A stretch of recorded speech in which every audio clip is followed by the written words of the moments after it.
உளுந்தூர்பேட்டை அரசு மருத்துவமனையில் மின்வெட்டு ஏற்பட்டதால் அவசர சிகிச்சை பிரிவில் செல்போன் வெளிச்சத்தில் சிகிச்சை அளிப்பதை வீடியோ எடுத்த இளைஞரை மருத்துவமனை ஊழியர் மிரட்டிய காட்சிகள் சமூக வலைதளங்களில் பகிரப்பட்டு வருகிறது. கூடுதல் விவரங்களை செய்தியாளர் ஹரிராஜன் வழங்க கேட்கலாம். ஹரிராஜன், வணக்கம். இது குறித்தான விவரங்களை பதிவு செய்யலாம். வணக்கம். கள்ளக்குறிச்சி மாவட்டம் உளுந்தூர்பேட்டை அரசு மருத்துவமனையில் பகுதியில் இன்று பகல் 11:45 மணியில் இருந்து ஏறக்குறைய ஒரு 45 நிமிடம் மின் விநியோகம் தடைப்பட்டது.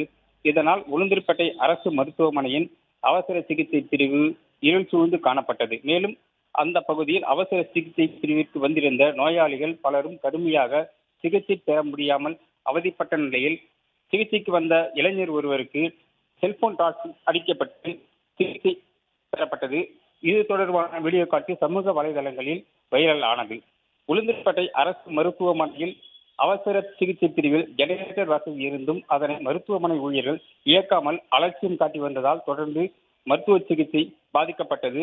அப்போது அந்த பகுதியில் இருந்த இளைஞர் ஒருவர் இது தொடர்பான வீடியோ பதிவை காட்சிப்படுத்துவதற்காக பதிவு செய்த பொழுது மருத்துவமனையில் இருந்த மருத்துவ ஊழியர் கமலஹாசன் என்பவர் அந்த இளைஞரை கொலை செய்து விடுவதாகவும் மிரட்டி இருக்கிறார். இது தொடர்பான காட்சியும் அம்பலமாகி வெளியாகி இருந்த நிலையில் இது குறித்து தொடர்ந்து விசாரணை நடைபெற்று வருகிறது.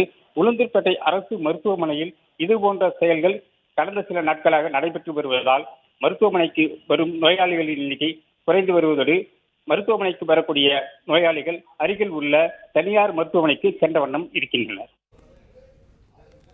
விவரங்களை வழங்கியமைக்கு நன்றி, ஹரிராஜன்.